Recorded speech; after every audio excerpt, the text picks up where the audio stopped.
Hey everyone, welcome back to another episode of the Wandering Road Podcast. I'm your host Chris, alongside my co-host Dean, and joining us for today's episode is Mr. JJ, the host of the Southern Demonology Pod, and we're going to be talking about Ouija boards. Touch on a few things about Ouija boards, maybe talk about, a little bit of the history, how it started, some of the stories that we've heard, some of the non-creepy experiences we had with Ouija boards, and then go from there. How are y'all gentlemen doing tonight? Hanging in there. Yeah, not too shabby. Just tired. Yeah, fucking exhausted. Yeah, it's almost the weekend, so I am looking forward to that, and I'm looking forward to completing this move that's been a massive pain in the ass. I'm just counting the days down until I fly away. Oh, that's right. You're going to Japan, asshole. That is correct. Oh, For a very month, nice. Oh my gosh, where are you going? I'm going to my in-laws' house in Nishi, Tokyo, West Tokyo. Wow, that's great. And that's the only place you're going to stay for a month? Are you going to bounce around? No, we're just going to stay there.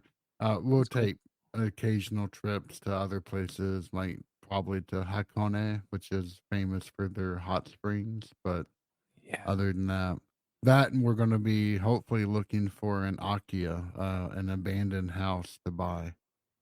very cool. What are you going to Yeah. do with the house? Are you going to like refurbish it and rent it or any idea? Refurbish it, and that's where we're going to live eventually. You Very gonna you cool. gonna refurbish it and run into a Tengu. Go ahead. Play with that.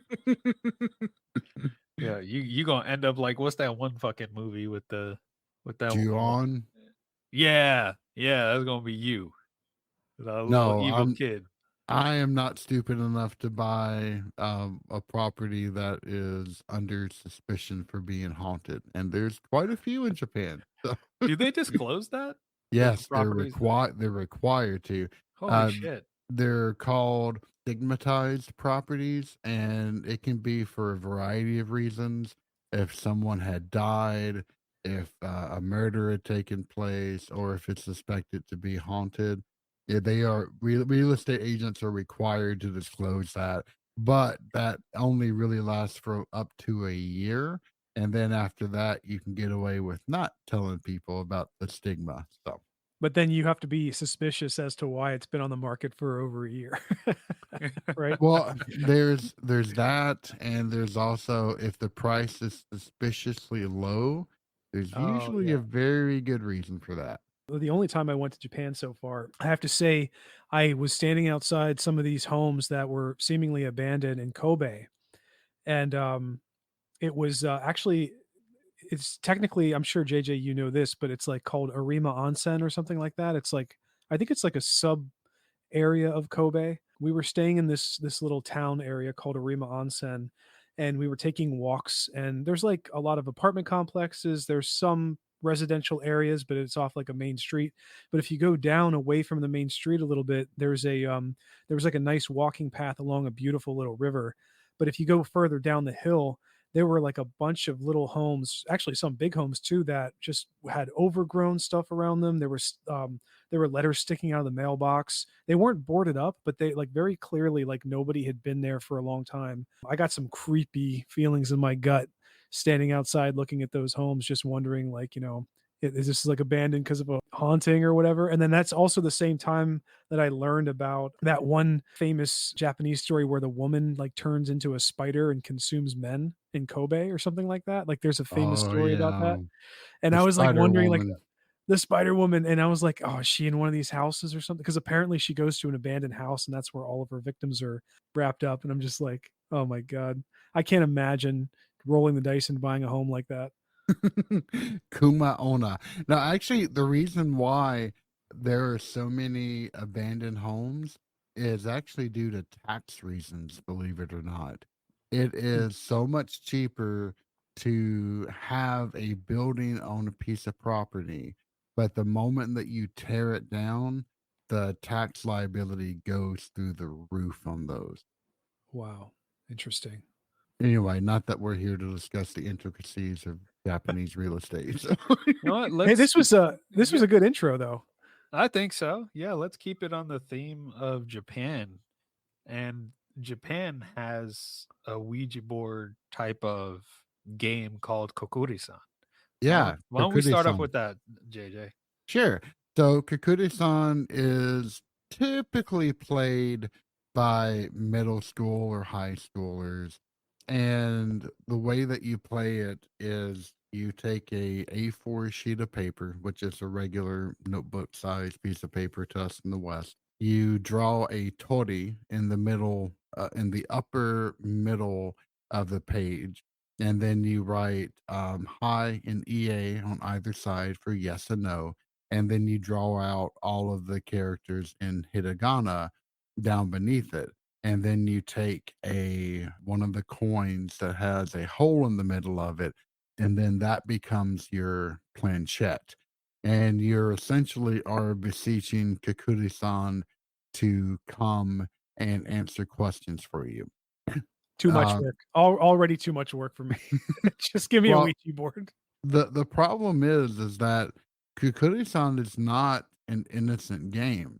It has been known to result in death if you piss off the spirit, which is a fox type of spirit. That's what Kukuri-san is. Then she is known to exact horrible revenge upon its participants. You have to close it out. You have to tell her goodbye, otherwise she will stay with you forever. There's a whole bunch of weird stuff that goes on with Kakuri-san, and that's just one of the many pieces of divination tools that have been used in Japan ever since the Meiji era. I'm so glad you said that because I was just thinking, like, comparatively to the Ouija board that we know in the US, and like we've already done our research and we could talk about it, but essentially the Ouija board that we know was created in the 1890s by like an actual small game company, like people who actually were trying to create something that was a mixture of entertainment, but also like a potential platform to reach over to the other side. But if you think about it, America is not that old, right? It's the thought that you could reach to the other side is much older, and that's why, like, when you said that this goes back to in Japan, like to the Meiji era, which is a long time ago, it's fascinating that you could trace that lineage to something that is similar to the Ouija board, even back further, at least the concept.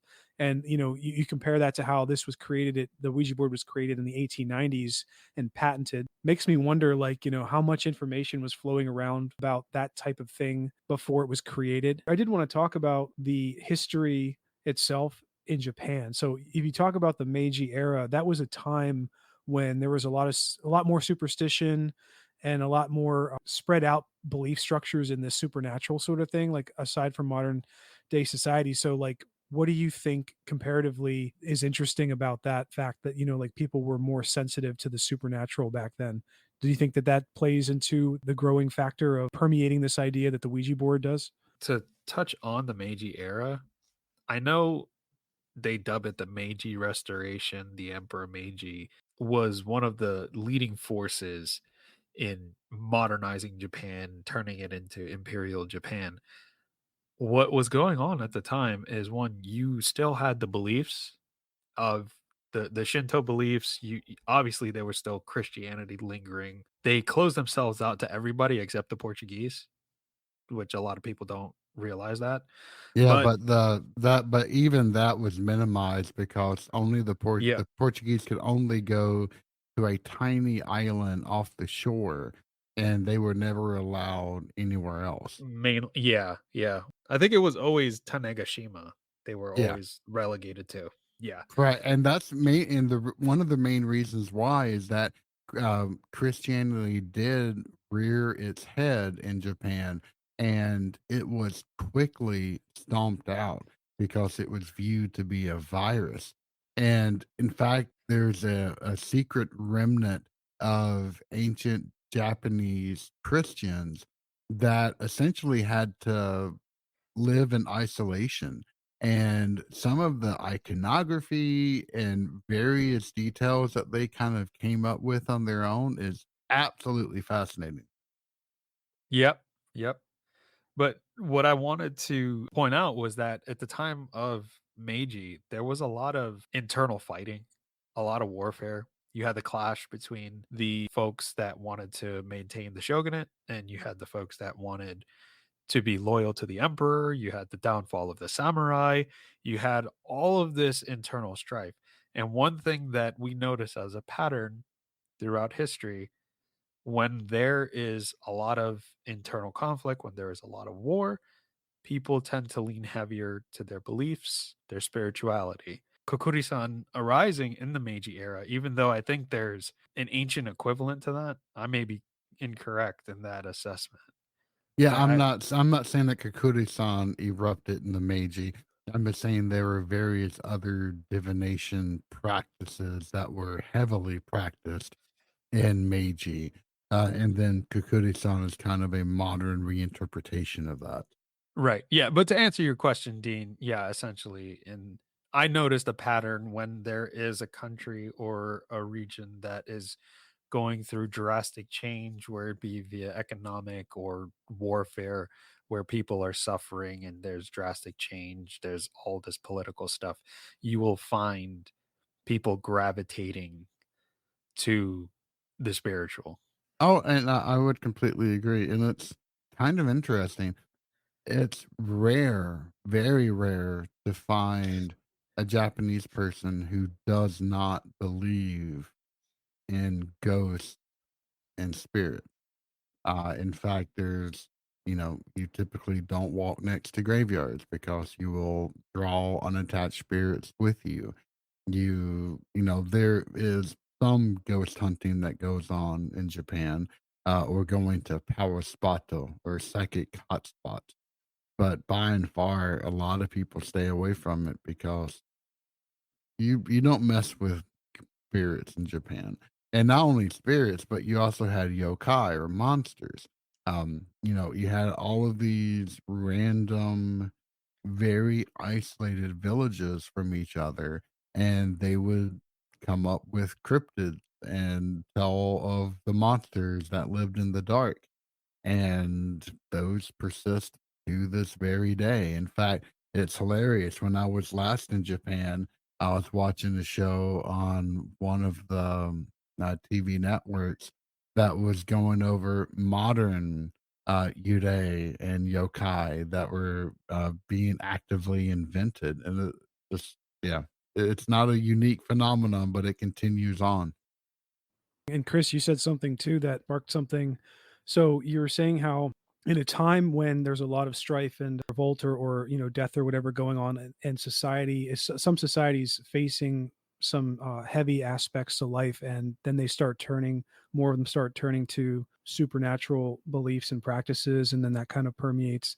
But what's interesting is when the Ouija board came about in America, correct me if I'm wrong, but like the 1890s was a time where there was a lot of prosperity. It was like the Gilded Age, right? And then like this whole Victorian original kind of concept that America was basically founded on started to go away in favor for like industrialism and all that stuff. It was like rapid growth of cities and whatnot. But I guess you could say that even though it was a good time for America in general, I imagine that a massive shift in society from an old way to a new way like that would probably scare the shit out of a lot of people, right? Like when society goes through a major change, it doesn't have to be negative, but any kind of like monumental change or shift in like the zeitgeist of a country probably has enough to like tip people into that fearful camp. And I do wonder now, after we've been talking about this, like maybe that's why, because it's not hard to imagine why somebody would create a Ouija board and try to patent it like they did in the 1890s. But what's interesting is that it took off. It makes me wonder if there were any other attempts before that to kind of like get this concept out there or create something similar. But for some reason, this one time in the late 1890s, it just happened to work out. And maybe that's why like people were really reaching for understanding this modern shift, and it was just like scaring the crap out of people. So they needed some kind of answer from the other side, so to speak, because it's kind of like getting a phone, right? Like they didn't have instant communication back then. They had was a newspaper, word of mouth, and that's how they got all of their information and knowledge. They'd have to go to a like literal library and get out like a stack of encyclopedias if they wanted to learn about something.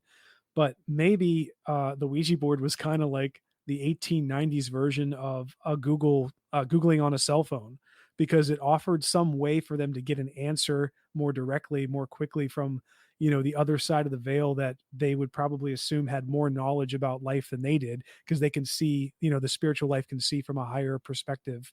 I would guess that someone would believe that. I don't know. Is that interesting at all? I mean, like, do you It guys ever think about it that? is. I mean, I would agree with the changing times would certainly cause a good bit of uncertainty. But we also have to remember that during this time you also had in the late 1800s, you had the rise of the spiritualist movement. And that hugely contributed to this. But did you know that the very first incarnation of the Ouija board, at least as we know it, it wasn't actually built to communicate with the spirits. It was actually meant to communicate with your inner psyche, with your id. Really? And yeah, and it was only later was it kind of repurposed to handle the more spooky aspect as we now know it today. No, that's, oh my god. So there stories though about the Ouija board, like, supposedly sparking true murders? Like I think there was the kid in 2008 who, like, claimed that he was talking to the devil through the Ouija board, and he killed somebody, or killed a mother and a daughter. That's so fascinating, right? Because, like, if it was originally used to talk to yourself in your internal id, then you might be able to superimpose that onto real life stories of people trying to communicate with the other side, and then being told to do something or act in a certain way. Actually, that goes back, Chris, to our previous topic that we had kind of talked about of, even if you had someone telling you to go do something, it doesn't mean that you were possessed or you were under a case of obsession or oppression. It's more you still had to pull the trigger on that front. So yeah, I still don't buy any stories about, oh, a dog told me to go do it or a demon told me to go do it and I had to. The Ouija board made me do it. There are a lot of cases like there I've seen in my research, there are a handful of cases where people try to use that excuse. Like, there was some kind of financial specialist or something, I think in the 90s or the 2000s, pretty recent, and he, like, killed a husband and a wife. Supposedly it was over a financial dispute, but then later on he tried to say that, oh, he was using a Ouija board. And I just imagine, like, in a case like that, that's just really reaching for some kind of straw. Like, maybe he just saw, some documentary or even just an ad for a Ouija board. He's like, "Ah, I got it. I got it. Like, this is my last chance. The Ouija board made me do it." I'm Pretty sure much. there's more depth to that, but, like, that just, I think of that in the most simplistic terms. Well, I would say probably the thing that has cemented the Ouija board into the American psyche has been the book and then, of course, the movie, The Exorcist, by and far. And even though the movie is, radically different than the original story, it serves to be kind of an ultimate cautionary tale. You guys are way more versed in The Exorcist than I am. The Exorcist was based off a story, but, or like a book, right? But was any of it based in reality? Like, any kind of, like, real case, or was it, like, kind of like a mixture of all different kind of No, cases? the original book, uh, told the story of a family, and these things actually happened to them. But Wow, okay. like the movie depicts it happening to a little girl, the actual story was a little boy, and his Oh, aunt came to visit the family, and they were playing around with the Ouija board. The aunt left, and then the boy began acting erratically. Scratched messages began to appear on his back. They called out a Protestant preacher to try to help, and the boy essentially ripped a bed spring out of the bed and gouged the preacher from his what was it from his elbow down to his wrist, almost killed him. And that's when the family turned to the Catholic Church, and they I think it was Xander, I forget where. But anyway, it starts with an X, and it's a Catholic university. They sequestered him there, and the exorcism went on for weeks and weeks. And it was only after the priest received a vision of Saint Michael in the chapel did it actually break. The other interesting thing about that case is that most cases of possession do not involve the devil. But in this case, it was the devil himself that supposedly possessed the boy. How old was the boy? Do you guys know? I don't He was like remember. 13 or 14 years old. Yeah, Okay. it was Yeah, he was fairly early young. teenage. Yeah. I had to wonder that because I mean, in any case, like ripping a bed spring from the bed is not easy for anybody. It would be even crazier if the boy was like 4 or 5 and like, but if he's, 13, 14, like, he probably had a little bit of strength to be able to do that, but still significantly crazy that anybody could be able to react that quickly and slash somebody that far down their arm. Well, I still remember when I was 5 years old and was getting my schedule to get a tonsillectomy, and it took 6 nurses to hold me down in order to give me the anesthesia shots. Oh, you were a big Um, boy. You no, were actually, I was no? tiny when I was Oh. yeah, it wasn't until after I got my tonsils removed did I kind of balloon up, so No, dude, that's not what I meant. I just meant you're a tall guy. One thing I wanted to point out about the Roland Doe story is that you mentioned his aunt JJ. mhm. She was a spiritualist too, and she was the one that actually taught him how to use the Ouija board. And it wasn't until she died shortly thereafter is when he started to use it to try to contact her. And that's kind of where shit hit the fan. You get your prototypical thing with the demonic possession, with the furniture moving, poltergeist activity, scratching sounds, speaking in tongues, all that fun crap. That story is just so fascinating to me. Oh, absolutely. I mean, it breaks the mold in quite a few different ways. Yeah, because it's your go-to story of why you shouldn't touch a Ouija board. Because you know what? I'll take this moment to, I guess we could briefly share our Ouija board stories, which are nothing compared to this. So I'll go first. I was in 6th grade. Our teacher brought in a Ouija board. She brought in a bunch of board games to play, and the Ouija board was one of them.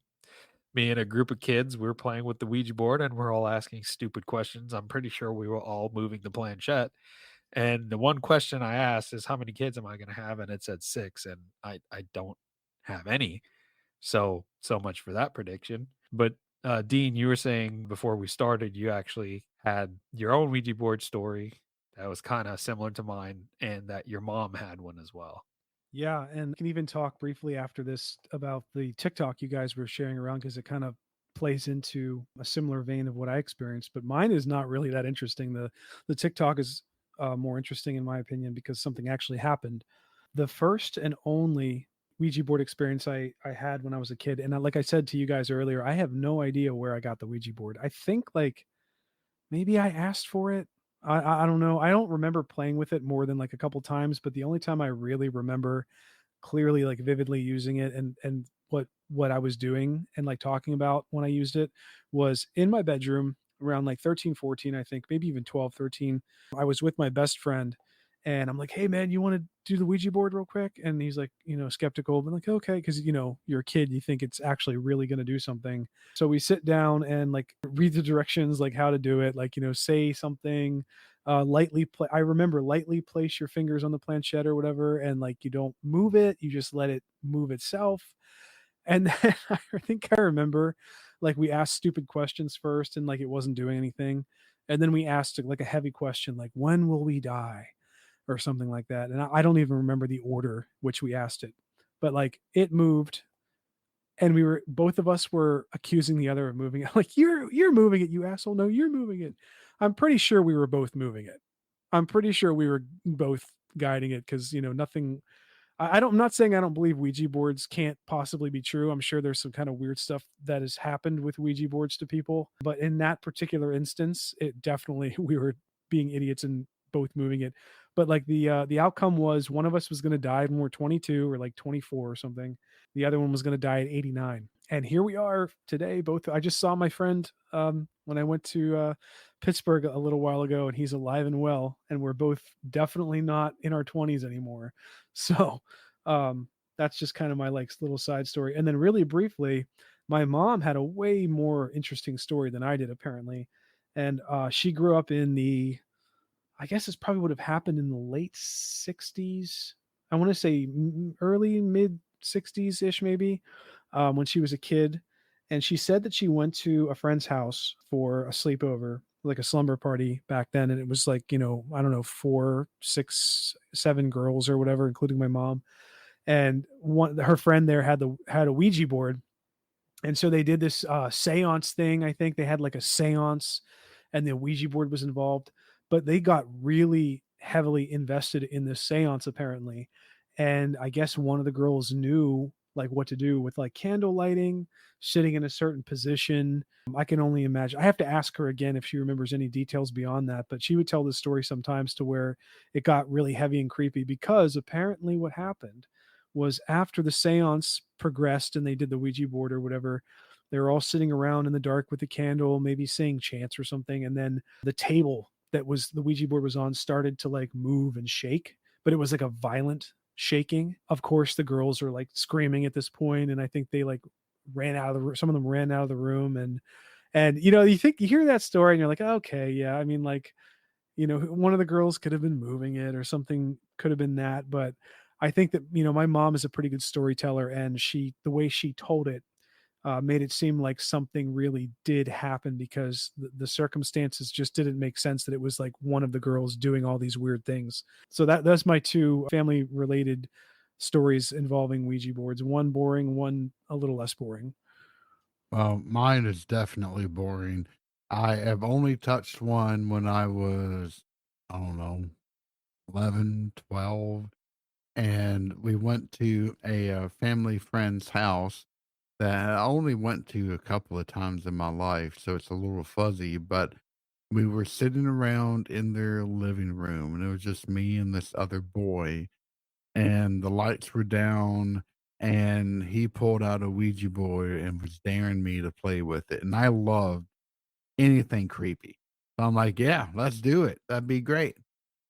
We freaked ourselves out that night where we were jumping at every shadow that occurred, but beyond that, nothing strange happened, and I count myself lucky on that front. I have a secondhand story from my cousin.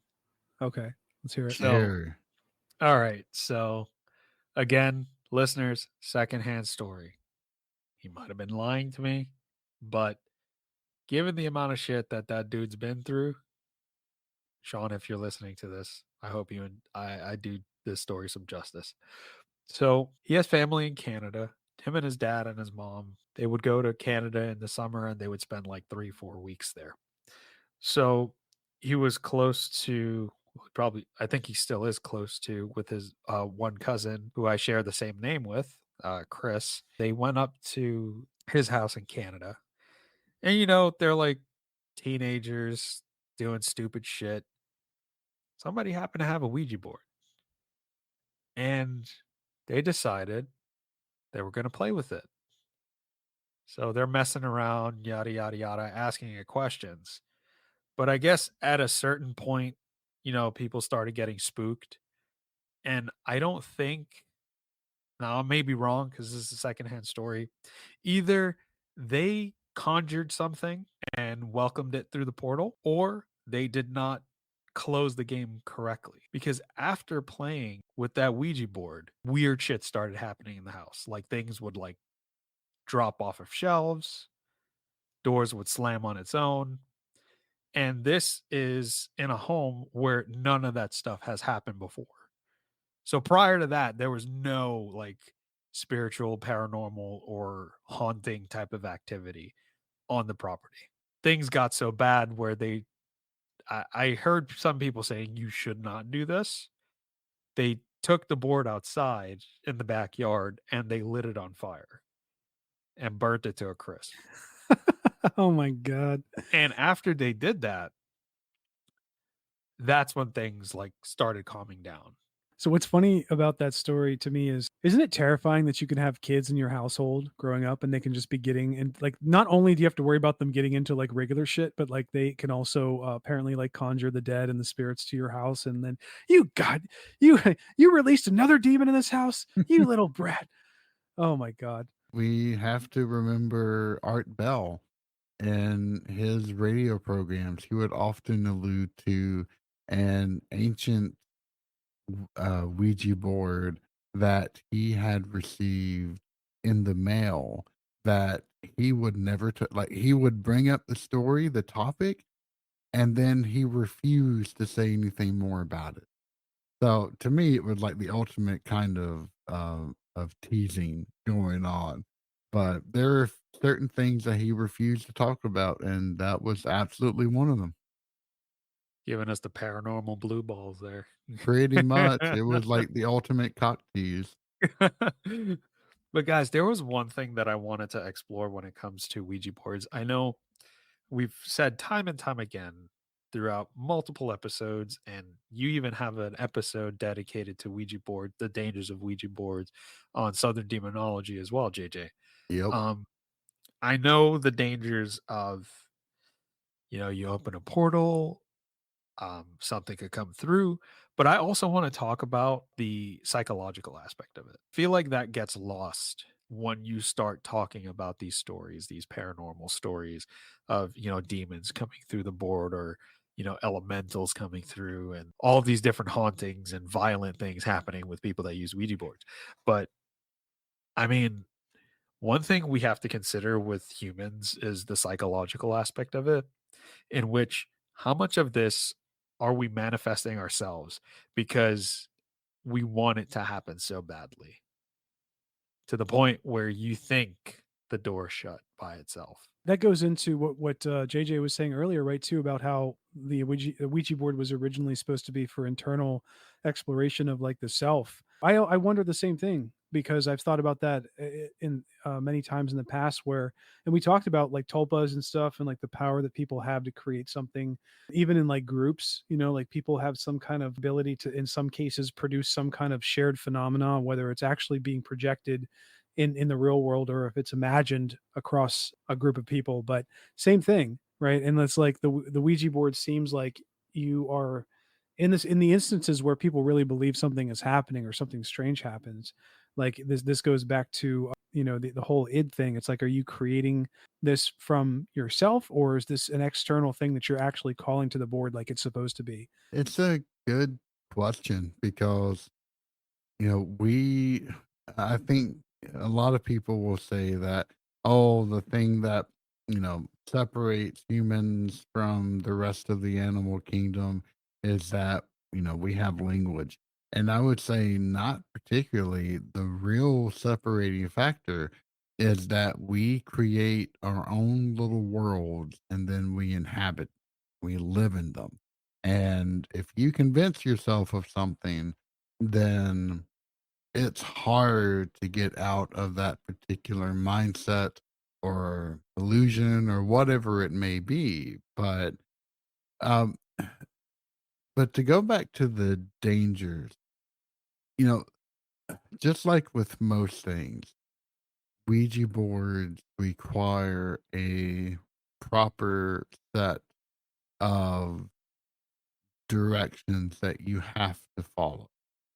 And if you do any of those things wrong, then you're opening up a new attack surface on yourself.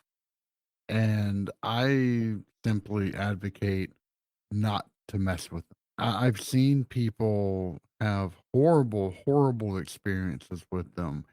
And all of that could have been avoided. The analogy that I've always used is that it's like opening a door, and you're not going to have an evil spirit or a demon that is hiding behind each and every door. But if you go around opening enough of them, you're going to find one eventually. That's a level of pain and torture that nobody should want. I will say, though, that in one of the very first interviews that I had ever done with the Bird Songs, which are the exorcist duo out of Georgia. They were sharing one of their most prolific cases where a house was being infested by the infernal. And they went down there and they saw a lot of really weird stuff. And it was all caused by, I think she was 17 or in her upper teens. It was a girl that the family had taken in, and she began to play with Ouija boards and do a whole bunch of other type of black magic practices, and something came to be in that house, and maybe she even actively cursed them because they eventually asked her to leave, and she did not take that well, and it took a lot of stuff in order to rid that house of whatever evil presence had taken up residence there. So, I can say that Ouija boards are definitely being used to negative side effects by those who want to use them in such a way. I want to play devil's advocate real quick. What about a No. case? What about a situation where you might have someone that maybe follows some sort of old religion? I don't like using the word pagan because it's kind of like a blanket statement where they just like shoehorn everybody into one thing. Yep.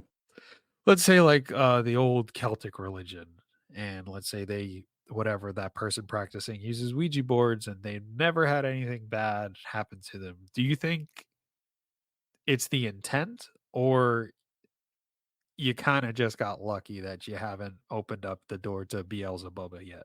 That's a good question.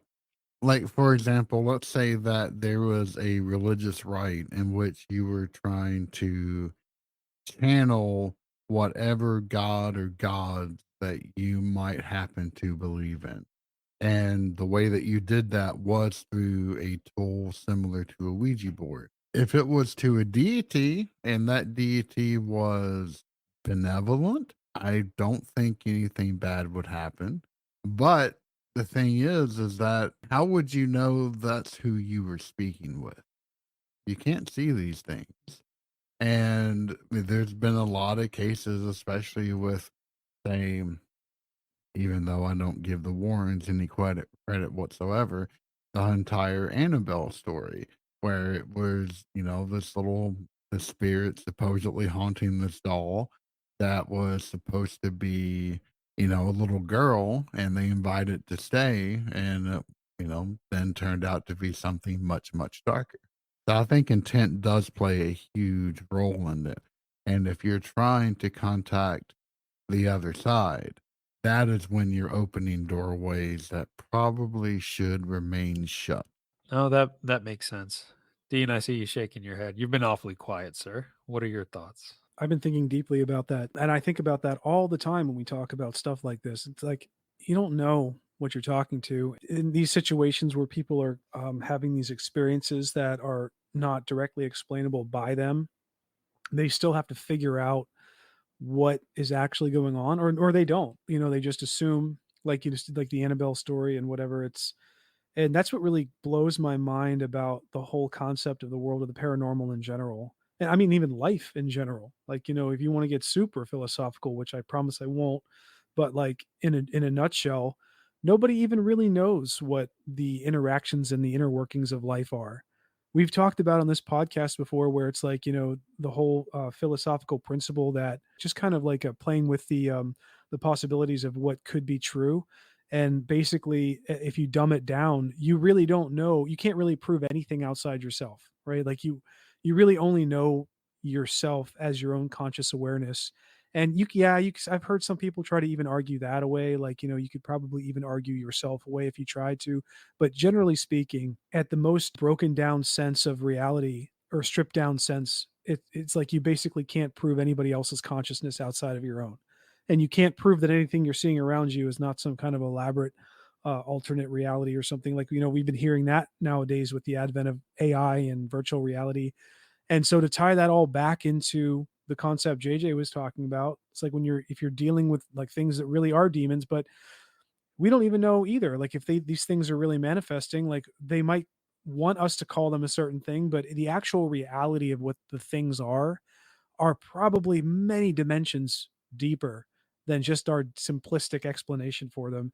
And the way you can test that is if you look at these occurrences, like possessions and whatnot, or seeing or experiencing paranormal stuff, just doesn't happen in one religion. Like we talk about it a lot from the perspective of Catholicism. Catholic faith apparently has a lot of wins in the exorcism category. But what's fascinating is there are other cultures and religions that are completely separate from Christianity and Catholicism. They have their own similar stories, and I'm sure people in those religions and the holy people in those religions have had some crazy experiences as well.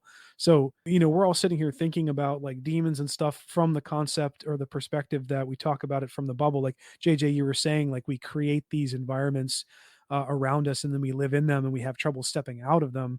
But like, isn't that crazy though? Like you can literally sit here and talk for hours about what could be fabricated in terms of the paranormal, what could be, just basically, like I said earlier, like these things that are happening, the beings or the demons, there are probably so many more dimensions deeper than we could possibly imagine or even like articulate. To me, that is it's not necessarily the Ouija board itself or like even getting a spirit to come over to the other side. It's like thinking about what the spirit actually is, like the layers that the spirit actually is, and the power that we do or do not have over it and it can have over us is terrifying. Yep, Sorry, that's my rant. absolutely.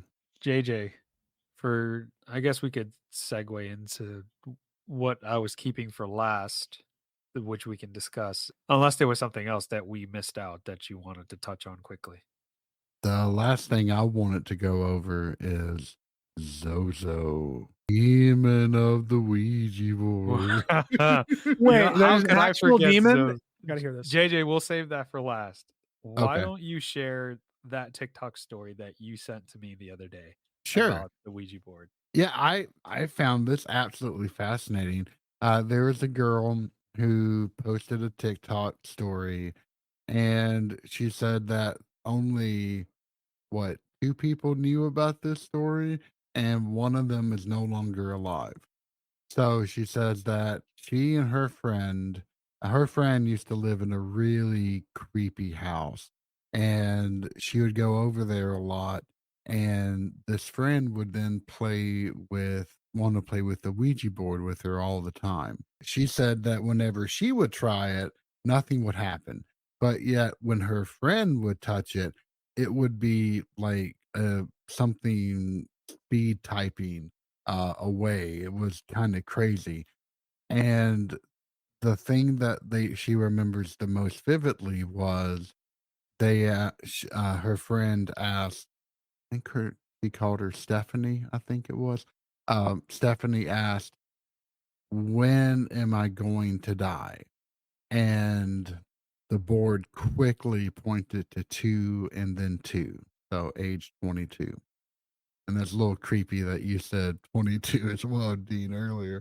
That creeped the woman who was telling the story out, and she stopped doing this. And in fact, her and her friend kind of lost touch after a while. But come to find out, this friend got married at the age of 21 or 22, something like that. I think it was And 21. 21, yeah. Yeah. And friends seemed to think that she really was going to die when she was 22. But the creepy thing is that her and her family went on a vacation, and then she and a relative decided to go and on an ATV and ride around. And she then essentially called in a panic, saying that the brakes had gone out, and then they careened off a cliff. Now, they were both transported to the hospital. The friend made it, but Stephanie did not. And so the prediction actually came very true. And it was a very interesting story, to say the least. Who knows if it's real or not? It could have just been an entertaining tale, but I thoroughly enjoyed it. As did I. It was really creepy. And I think another creepy factor to that story is the creator also said at the end when they retrieved the ATV and they checked it, there was nothing wrong with it mechanically. None of the brake lines were out. Everything was fine. Yeah, talk about some Final Destination stuff right there. Whatever that thing was, whatever she was messing with at that time, came to collect, I think. Really Well, wanted. see, and that creeped me out because I don't know if I've mentioned this to y'all or not, but when I was a kid, I slept right across from the attic door. And then on the wall next to me was a picture of my great grandfather. And this picture always creeps me out. And the reason why is I dreamt that the attic door opened up. Something dark and evil was seeping out of it, coming to get me.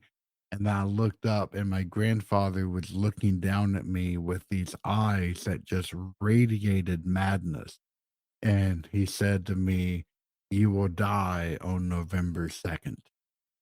Didn't say a year, but By the way, you've told us that story before, and the thing that it just popped into my head that just makes me really sad is that you were just this little kid who was supposed to have some loving family member on the wall that you would adore or like, stare at and think, positive thoughts about.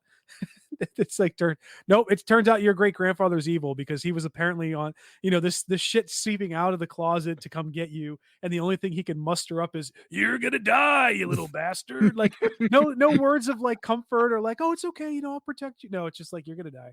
Like, thanks, grandpa.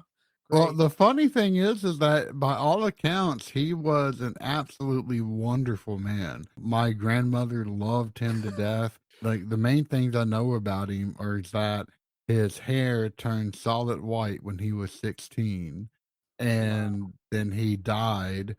And something came to tell our family that he had died far away. So that's really about it. Wow. Yeah, But that's that there was crazy. an older picture of him on the wall? When did he die? You know Um, what age? I don't I know that all the kids were already born, so he had to have died sometimes in his 40s. Oh, wow, but that's still really young. Yeah, Um, That's crazy, and that kind of like briefly, I'll just mention that kind of doesn't that tie back into what we were talking about earlier, like whether or not you whatever is taking over your dream or if it's something paranormal, you don't actually know if it was really your great grandfather, like, saying those terrible things. It could have been evil entity was trying to trick you. That's worth mentioning too, I think, because never really know what's really going on. And it could also true. go all the way back to the id thing, it could have just hopefully it was just in your head. Hopefully it was just a bad dream and you're not actually going to know the day. Would you rather know the day of your death even if it was No, like not a set day? Okay. I So yeah, absolutely would not. I have yeah, often thought about that. In fact, mercifully, my brain kind of conveniently forgets November 2nd as the date nice. that is prophesized until well after, and I'm like, "Oh, yeah, I guess I made it through another November, yay." Oh, well, that's kind of a sigh of relief, right? It's just like kind of gives you a little bit more of a bump for the next year. Yeah. Exactly. All right, gentlemen. Let's segue to the final topic of the show tonight. JJ's favorite. JJ Oh, loves to talk yeah. about this Ouija board demon. JJ thoroughly believes that ZoZo is the cause of all malice that we experience with mankind right I believe that it is the source of all idiocy of these people that are making up this shit and trying to spew it online. I still remember there is a certain creator that I began to follow on TikTok because she would tell some interesting stories. But then I heard one time that she went off and was like, "Oh, you know what? There's a name I simply will not ever mention in my house, and if I do, then hell breaks loose for multiple weeks, and that would be Zozo, the demon of the Ouija board." And I immediately blocked her after that because I have heard, in fact, I did an entire episode about this with Brandon from Cookville Ghost Hunters. about the sheer idiocy of this supposed creepypasta that has entered into these bloody social media creators' minds, and they'll just occasionally latch onto in order to, get some sort of boost in views or whatever it is. But it's just the story goes is that there was a man who was playing with the Ouija board, and suddenly, and he asked what the spirit's name was, and it just kept alternating between Z and O, Z and O, Z and O. That's where the story was born at. And then ever since then, there's been other idiots that's going, "Oh yeah, I've met Zozo. It was terrifying." Blah blah blah. Nothing about this shit's right. And then people try to retroactively say that Zozo could be short for Pazuzu, and that's not right at all. Semitic philology does not work like that. It No way in hell is that ever going to fly. It's just everything about this legend is just absolute shite. Well, it wasn't Zozo, it was Oz Oz. They got it backwards. Oz, That's why the Oz. demon's so pissed off. That's why he's so mad. It's the other way around. But think about that for a second. Like I'm totally in agreement with you, but isn't that kind of silly too that they don't think about the origin of the Ouija board came from like some company in the 1890s in America, and even though it has its links back to older stories or whatever or like older concepts, it'd just be funny. Like I think about the funniest like a sketch or something like from SNL. It's like imagine you're a demon and you're like a low ranking demon. You're like, no one really likes you in the demon world. You're kind of like the, that guy that here comes that asshole. And then they're like, oh yes, Zozo, we have a new assignment for you. You get to haunt these stupid boards that humans use. And, it's just like, and it's just like, ah, fuck. I'm stuck with a stupid American board that's been around for like 100 years. Like that's bullshit. Yeah, you imagine the junior demon that's in C.S. Lewis's Screw Tape Letters that's suddenly being Yeah. reassigned to that. That would be awesome. That's the next movie, man. We're gonna write that. That's funny. Oz, Oz, the neglected brother of Zozo. Yeah, there you go. Netflix, here we come. Patent pending. Well, if Netflix wouldn't greenlight it, then Shutter sure will, because they'll take any piece of crap across their desk these days. I swear to God. Aside Oh from my Late god. Night with the Devil, I enjoyed that. I watched that for the first time a couple months I ago. I really enjoyed Late Night with the Devil. VHS 94 was phenomenal, even though 99 and beyond weren't quite so good. But everything else has just been rubbish that they have done that's an original, and it just irritates the ever living heck out of me. I was between a couple movies recently. My wife and I have been getting on a horror movie kick again because of the season. We were trying to watch the what was it, the, Late Night with the Devil, because it was rated well, it looked interesting, but I couldn't find it in any of the subscriptions we had. So I was flipping around and I saw this other movie. Have you guys seen the movie Barbarian? Unfortunately. Oh, okay. Yeah, so it doesn't sound like you enjoyed that movie, but I will tell you though, like I give a lot of credibility and points to a movie that keeps you guessing up into a certain point. So like the whole time in the beginning of the movie, not to spoil it for you, Chris, because I think it's worth watching. It's not the best movie, but up until a certain point, we were basically guessing between the two of us, like, oh no, like my wife's like, oh, don't trust this guy. Like it's clearly like he's got something wrong with him and he's trying to trick her. He actually owns this house or knows something about it. And and I'm like, no, no, that's what they want you to think. Like, that's too obvious. It's possible. But then I started paying attention to the dialogue of the female who showed up at the house. And I'm like, wait a minute. She knows a lot about his cultural world too. Like she's kind of like in the art world and he claims to be this guy. So maybe she's really the one who did the research and entered herself into this environment and she's really the bad person. And then boom, like I was completely wrong. Like neither of those had anything to do with it when that one event happened down in the basement. I don't know. I want to hear your perspective, JJ. They're like, why did you think that was a pile of crap? If I had seen the movie without hearing anyone talk about it, I think I would have enjoyed it more than I Oh, did. okay. So you went But in knowing a little bit. no, actually, I knew nothing. In fact, everything I watched was don't go in knowing anything about this movie. And I and so I didn't. I knew nothing besides the title. But that's a downfall of a lot of horror movies nowadays. You'll get these horror creators that are trying to come up with daily content, and they're just start giving praises to random movies even though they're absolutely atrocious or at least not deserving of the fact. And that was what happened here. Okay, that's fair enough. For what it's worth, though, I did think that the surprise twist, I think it was pretty well timed because usually, we're all smart, relatively smart and perceptive people, and we've been watching horror movies for many, many years. And I feel like at this point, if you watch for that long and you've got at least half a brain, you could probably figure out what's going on like earlier on in the movie, if not midway. And that, like, this movie, the Barbarian movie, was one that got me for sure. Up until a certain point, I completely got caught off guard. But the last thing I'll say about that is it reminded me of this movie. I just looked it up to make sure I got it right. 2006, The Descent. I don't know if you guys are familiar with the Oh movie yeah. Descent. Then the cave and stuff.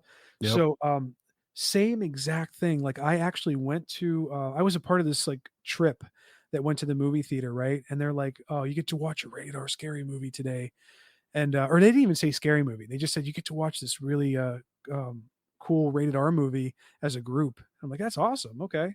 So we go in and we're watching this movie and I'm watching it unfold. It's like a bunch of female spelunkers there. And then they're going down in this cave and they're like struggling at some points and there's some scary points. And then I'm starting to think as a kid, like, oh, this is going to be a movie where, they're going to fight to survive. Like it's going to be all about being trapped and survival. And then fucking boom, out of nowhere, there's like an underground creature that just starts shredding them to pieces. And I'm like, holy fuck. Like, that movie caught me completely off guard. And from that day on, I resolved myself to never look up a scary movie, like anything about it. Even hopefully not knowing it's even like a scary or a paranormal or even like a psychological thriller. I get the most enjoyment from a movie like that where I have no clue what's going to happen. And then, boom, like some crazy random event. Well, here's I'll say one last thing. The funny thing is that I recently watched the movie Oddity, and cinematography was beautiful. The acting was really, really well done. I guessed the plot of the movie 10 minutes into it. And I Oh w no. and besides, like, 1 or 2 details being wrong, I was absolutely right. Everything was just forecasted beyond all belief, and Yeah. yet it was still an enjoyable movie. Okay. That's good. That's So, good news. By the way, I looked up VHS 94 and I think that might be also on my list now too, that you gave a decent or gave it some positive vibes there. oh, it is the absolute best movie in the entire VHS series. Awesome. Highly recommend it. I'm gonna have to check that out too. I heard the Ouija movie sucked, but I'll Oh, which I probably give could it have a totally chance. told you that. Yeah. Yeah, I don't even give any so I don't. credibility to those anymore. Yeah, so I don't think I'm gonna watch that. But gentlemen, this has been a fun discussion. I've Absolutely. I've Thank y'all for enjoyed. having me with it. Oh, absolutely, JJ. You know you're always welcome on the show. So before we end tonight, JJ, why don't you tell the listeners where they can find you? Sure. Southern Demonology is a podcast that's been in operation since 2017. You can find all of my contact information, social links, and episodes at southerndemonology.com. And by the way, I have recently just announced that I now have 4 people that are no longer considered guests on my podcast. If I have Oh no. if I have the bird songs on or if I have Chris and Dean on, then they are now considered regular contributors and not just guests. Okay. Woo. Yeah, I thought he said he was about to say he was gonna ban us. Oh Yeah, no, like, sorry, assholes, you're out of luck. Ben, click. I would never do that to save my life. But all right, folks, go ahead, give them a follow. Check out Southern Demonology. It's an awesome podcast, and I'm not just saying that because I've actually been on a few episodes. JJ puts a lot of work into his episodes, especially his solo episodes. So go ahead and give it a listen. And I believe for the month of October, you brought back your Bites series. So I go ahead did. and go ahead and check those out as well. Yeah, and they're published under the same podcast, but they're mini episodes that are solely geared toward horror movies. And I might just keep that series around all year long. Who knows? Who knows, Dean? Maybe we might incorporate something like that in the future because we like Yeah. watching horror movies and creepy stuff too. So wouldn't hurt. Let's do it. Yep. Thanks, But JJ. yeah, thanks, JJ. We appreciate you being on the show tonight. And listeners, if you've gotten this far, thank you for listening. And we hope you have a good one. Take care. And don't play with Ouija boards or Zozo's going to get you. Accurate. Or Oz. Awesome.